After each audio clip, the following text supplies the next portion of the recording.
Hi everyone, నేను మీ రాజా. మీరు చూస్తున్నారు learn SQL in Telugu YouTube channel. Hi everyone, ఈరోజు మనం అటానమస్ ట్రాన్సాక్షన్స్ అనే కాన్సెప్ట్ గురించి నేర్చుకుందాం. ఓకే, మనం ట్రాన్సాక్షన్ కంట్రోల్ లాంగ్వేజ్ అనే టాపిక్ని డిస్కస్ చేసుకుంటున్నప్పుడు మనం ఏమని మాట్లాడుకున్నాం? మనం యూస్ చేసే ఏ డిఎంఎల్ ఆపరేషన్స్ అయినా సరే ముందు ఒక సెషన్ స్పెసిఫిక్ మెమరీలోకి స్టోర్ అవుతాయి.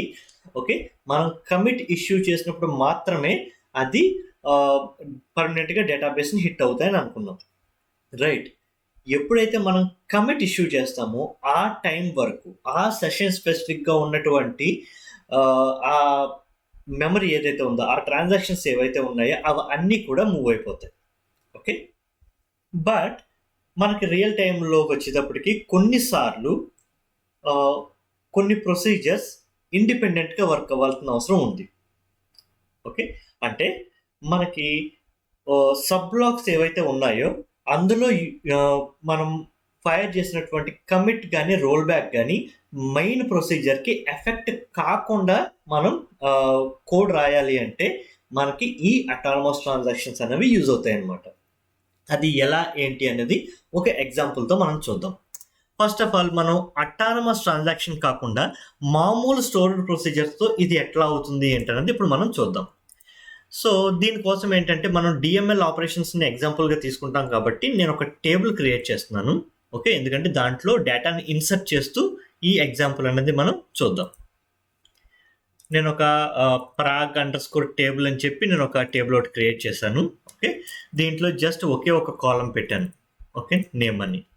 ఇప్పుడు నేను ఏం చేస్తానంటే నేను ఒక ప్రొసీజర్ రాస్తాను. ఆ ప్రొసీజర్ యూజ్ చేసి నేను ఈ టేబుల్లోకి డేటా ఇన్సర్ట్ చేయడానికి ట్రై చేస్తాను. Okay, create or replace procedure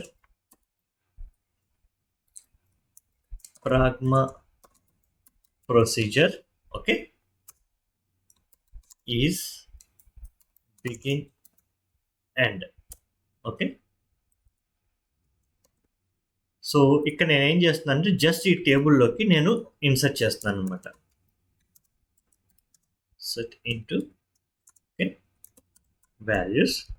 దాంట్లోకి నేను ఏం చేస్తాను అంటే జస్ట్ ఒక కాలం, అది కూడా వేర్ కాబట్టి దిస్ ఈజ్ ఫ్రమ్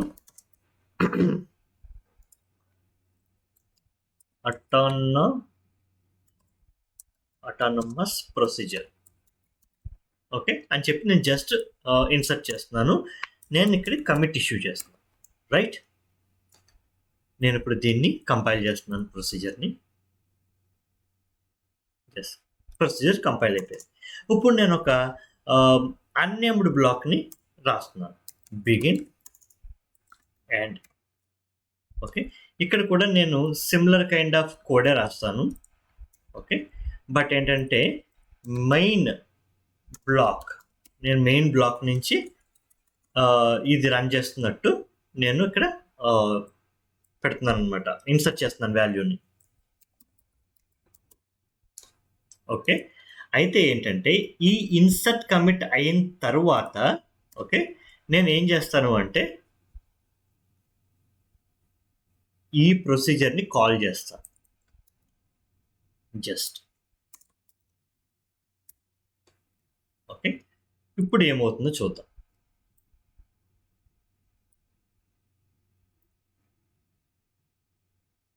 సో ఇప్పుడు మనకి డేటా ఏమైందో చూడండి.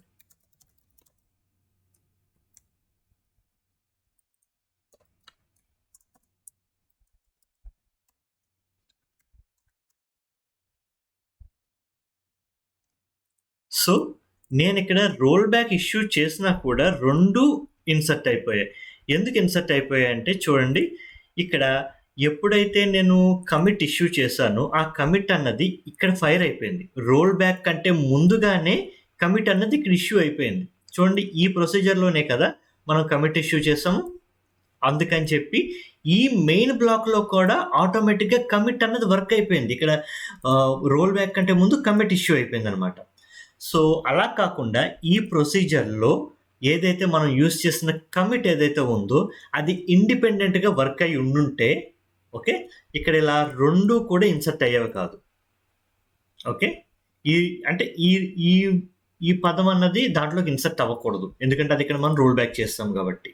సో అది ఎలా ఆపాలి అంటే మనం ఈ ప్రొసీజర్‌ని ఏదైతే ఉందో దాన్ని ఒక ఇండిపెండెంట్ ప్రొసీజర్‌గా అంటే మనం దాన్ని ఒక అటానమస్ ట్రాన్సాక్షన్ కింద మనం డిక్లేర్ చేస్తే గనక అది ఇండిపెండెంట్‌గా వర్క్ అవుతుందనమాట. చూడండి. ఫస్ట్ కన్‌ఫ్యూజ్ లేకుండా నేను ఇది డిలీట్ చేసేస్తాను ఈ టేబుల్‌లోంచి డేటాని. డిలీట్ ఫ్రమ్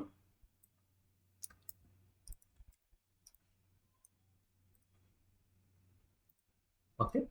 డిలీట్ అయిపోయాయి.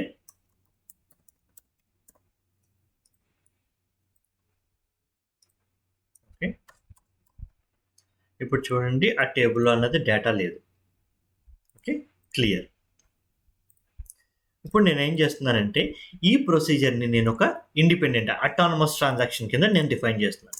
ఇది ఎలా చేయాలి అంటే Pragma space autonomous underscore transaction అని చెప్పి కనుక మనం ఇట్లా డిఫైన్ చేసినట్లయితే డిక్లరేటివ్ సెక్షన్లో ఓకే అంటే బిగిన్కి ముందనమాట ఇది ఇలా చేసినట్లయితే ఆటోమేటిక్గా ఇది ఒక అటానమస్ ట్రాన్సాక్షన్ అయిపోతుంది ఓకే అప్పుడు ఏమవుతుందంటే ఈ ప్రొసీజర్ ఎక్కడ వాడినా దాంట్లో ఉన్నటువంటి కమిట్ అండ్ రోల్ బ్యాక్లు మనకి ఇండిపెండెంట్గా వర్క్ అయ్యి దానివల్ల ఈ మెయిన్ బ్లాక్ అనేది ఎఫెక్ట్ అవ్వకుండా ఉంటుంది ఇప్పుడు చూడండి నేను ఇది కంపైల్ చేస్తున్నాను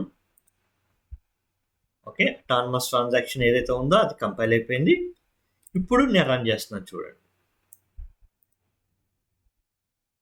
ఓకే ఇప్పుడు కనుక మనం టేబుల్ని ఎగ్జిక్యూట్ చేసినట్లయితే చూడండి ఒకటే ఇన్సర్ట్ అయింది రెండోది ఇన్సర్ట్ కాలేదు ఎందుకంటే మెయిన్ బ్లాక్లో ఏదైతే ఇన్సర్ట్ చేసామో అది రోల్ బ్యాక్ అయిపోయింది బట్ ఇందాక మాత్రం ఈ మెయిన్ బ్లాక్లో ఏదైతే మనం ఇన్సర్ట్ చేసామో అది కూడా వచ్చేసింది ఇందాక ఎందుకు అంటే ఈ లోపల మనం కాల్ చేసిన ఈ ప్రొసీజర్ ఏదైతే ఉందో అందులో కమిట్ అన్నది ఈ మెయిన్ బ్లాక్ని ఎఫెక్ట్ చేసేసింది బట్ ఇప్పుడు మనం ఎప్పుడైతే దీన్ని autonomous చేసేసామో Pragma autonomous transaction use చేసి దీన్ని ఎప్పుడైతే మనం అటానమస్ ట్రాన్సాక్షన్ చేసేసామో అప్పుడు ఆటోమేటిక్గా అది ఇండిపెండెంట్గా వర్క్ అవడం మొదలైంది దానిలో ఉన్న కమిట్ లేదా రోల్ బ్యాక్ అన్నది ఈ మెయిన్ బ్లాక్కి ఎఫెక్ట్ కాకుండా సెపరేట్గా వర్క్ అయిందనమాట సో ఈ విధంగా మనం ప్రాగ్మా అటానమస్ ట్రాన్సాక్షన్స్ అనేవి మనం యూస్ చేసుకుంటాం అనమాట మరొక ఇంట్రెస్టింగ్ టాపిక్తో మనం నెక్స్ట్ వీడియోలో కలుసుకుందాం థ్యాంక్ యూ మా కంటెంట్ మీకు నచ్చినట్లయితే లైక్ చేయండి షేర్ చేయండి ఇంకా సబ్స్క్రైబ్ కూడా చేసుకోండి